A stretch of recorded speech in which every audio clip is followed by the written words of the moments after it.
Late November 2016. A Starbucks stands 1 block from the federal courthouse in Fresno, California. DEA investigator Robert Miller sits across from federal prosecutor Grant Raben and describes an email preserved for almost 2 years. One field inside it should never have been visible. The message is not a threat. It is not a confession. It is an automated welcome email. But it contains the first clear path to the man behind AlphaBay. 2 years earlier, in December 2014, a new marketplace appears on the dark web. It is called AlphaBay. The site is accessible through Tor, a network designed to conceal where traffic begins and where it ends. Buyers use pseudonyms. Vendors hide behind encrypted messages. Payments move through cryptocurrency.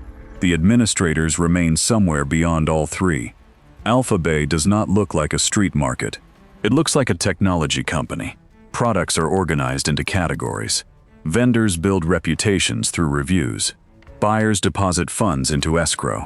Moderators settle disputes.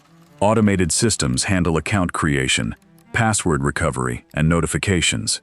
The platform removes the need for buyer and seller to know each other. It also removes the need for either one to know who controls the platform. According to court filings, the site was created by an administrator using the name Alpha02. Early pages described the platform as designed by him. His account carried owner privileges. He could remove vendors, control staff, and make final decisions over disputes. In August 2015, Alpha02 changed the name of the account to something even less personal: Admin. The old identity appears to disappear. The account remains the same. AlphaBay grows quickly.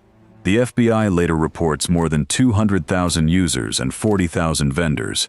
By the time of the takedown, it contains more than 250,000 listings for drugs and toxic chemicals, plus more than 100,000 listings involving fraudulent documents, malware, hacking tools, counterfeit goods, and other illegal services. The site reports transactions exceeding $1 billion in Bitcoin and other digital currencies. Silk Road, the market that defined the early dark web, had roughly 14,000 listings when authorities closed it. AlphaBay operates at another scale. Every transaction produces a commission. Every new vendor increases selection. Every new buyer increases profit. The system becomes stronger because nobody inside it needs to trust anyone else. They only need to trust AlphaBay. Its operator appears to understand the risk. The platform runs behind Tor. Staff communicate through aliases. Funds move through chains of cryptocurrency addresses. The administrator withdraws from public conversations and lets other representatives speak for the market. Investigators can see the empire. They can enter it. They can even purchase from it. But they cannot see the person at the center. Law enforcement begins making undercover purchases. Packages arrive carrying drugs, fraudulent identification, and other prohibited items. Postal markings can expose vendors. Packaging can reveal countries. A careless return address can lead to a door. But vendors are replaceable. If investigators arrest one seller, another takes the vacant position. AlphaBay continues processing payments. Its administrators continue collecting commissions. The marketplace is not a single warehouse that can be raided. It is software, servers, money, and users distributed across several countries. The real target is Alpha02. Investigators search for technical weaknesses. They examine infrastructure. They study transactions. Separate teams in different cities pursue their own fragments of the case. Some follow packages. Some follow servers. Others begin studying the public record of Bitcoin transfers. The blockchain records transactions permanently, but it does not automatically place a legal name beside every address. Funds can move through new wallets, exchanges, and mixing services intended to confuse the trail. Investigators may see money leaving AlphaBay without knowing who receives it. The operator has separated the pieces carefully. His public identity is one piece. His administrator account is another. His money is another. His physical location is another. To expose him, investigators must reconnect them. Then Miller receives the archived email. In AlphaBay's early days, New forum users provided an address for account recovery. The system sent them a standard welcome message. The visible body of that message appeared ordinary. Behind it sat the header. An email header is the delivery record attached to a message. It can contain sender information, routing details, timestamps, and references to the systems that handled it. Most users never inspect it. Their email application hides it behind the message itself. AlphaBay's server was supposed to send these messages without exposing the operator, but the configuration was wrong. According to the federal forfeiture complaint, the welcome email included a personal address inside its header. Early password recovery emails exposed the same address. The mistake was corrected. The old message was not. Someone had registered during the brief period when the information remained visible. The source preserved the email while AlphaBay expanded from a new forum into the largest dark web marketplace of its time. The public record does not establish who that source was or why the message was kept. By late 2016, it reaches Miller. The address is pimpalex9114.com. It looks almost absurd beside the system it helped expose. AlphaBay uses Tor, encrypted communication, cryptocurrency, and international servers. The clue is an ordinary Hotmail account with a nickname and 2 numbers. But an email address is more than a mailbox. When it is reused, it becomes a bridge between different periods of a person's life. Investigators search the address. It appears on older public profiles connected to a young man named Alex from Trois-Rivières, Quebec. The number 91 is consistent with his year of birth. A professional profile identifies a Canadian web developer and the founder of a small company called EBX Technologies. Then, they find the most important connection. On December 3, 2008, a user posts technical advice in French on a public computer forum. The username is Alpha02. At the bottom of the post, the user includes an email address and a full name. pimpalex91com.com. Alexandre Cazes.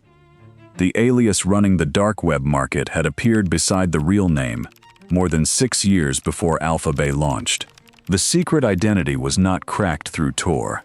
It had been left in public by a teenager answering a technical question. Still, this is only a lead. Someone else could have used the address. The forum post could be misleading. The administrator could have planted another person's identity. A name appearing online does not prove who controls a marketplace years later. The investigators need independent confirmation. Financial records begin providing it. The same email address is linked to accounts associated with Cazes.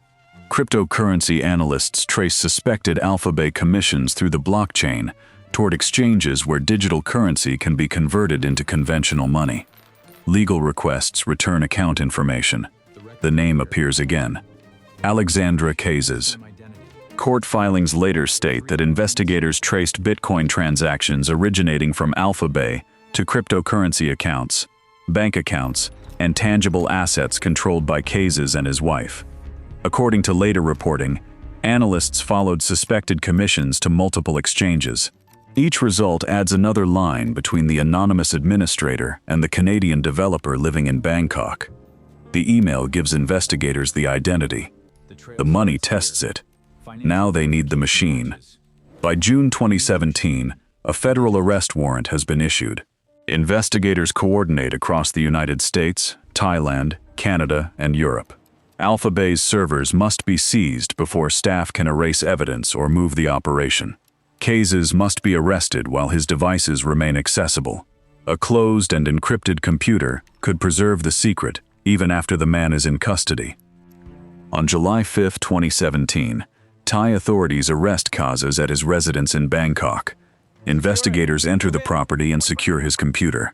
According to the federal complaint, the device connects Cazes directly to AlphaBay. It contains passwords for the site and its servers.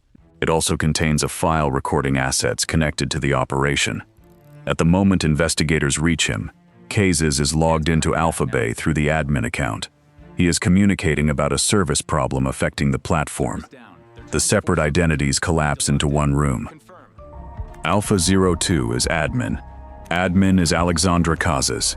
The cryptocurrency reaches his accounts. The passwords sit on his computer.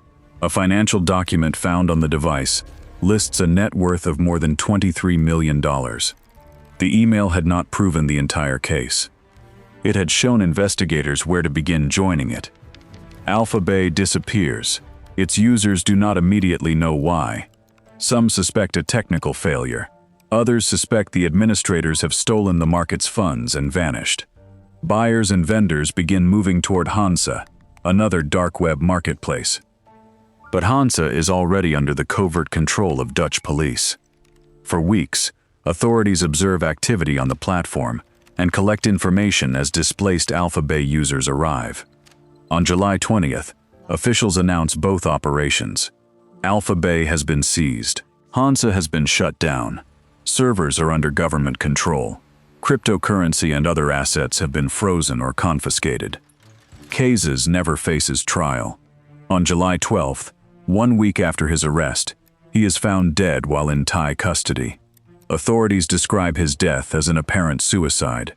The criminal allegations against him are therefore never adjudicated in court. The operation closes 2 major markets, but it does not close the system that created them. Buyers move again. Vendors rebuild their reputations. New administrators study the failures of the old ones. Security improves. Cryptocurrency tracing improves with it. The lesson is not that Tor failed. Tor did not place Cazes' personal address inside the email. The blockchain did not write his name on the old forum post. Encryption did not force him to reuse an identity from his public past. The failure happened between those systems. AlphaBay treated anonymity like a set of technical tools. But anonymity is also a discipline maintained over time. Every username, account, transaction, and message must remain separated from every earlier version of the person using it. One forgotten connection can turn years of secrecy into a searchable chain. The AlphaBay servers were seized. The aliases were mapped. But the object that opened the case was never designed as evidence. It was simply preserved in an inbox. Somewhere, another welcome email is still waiting.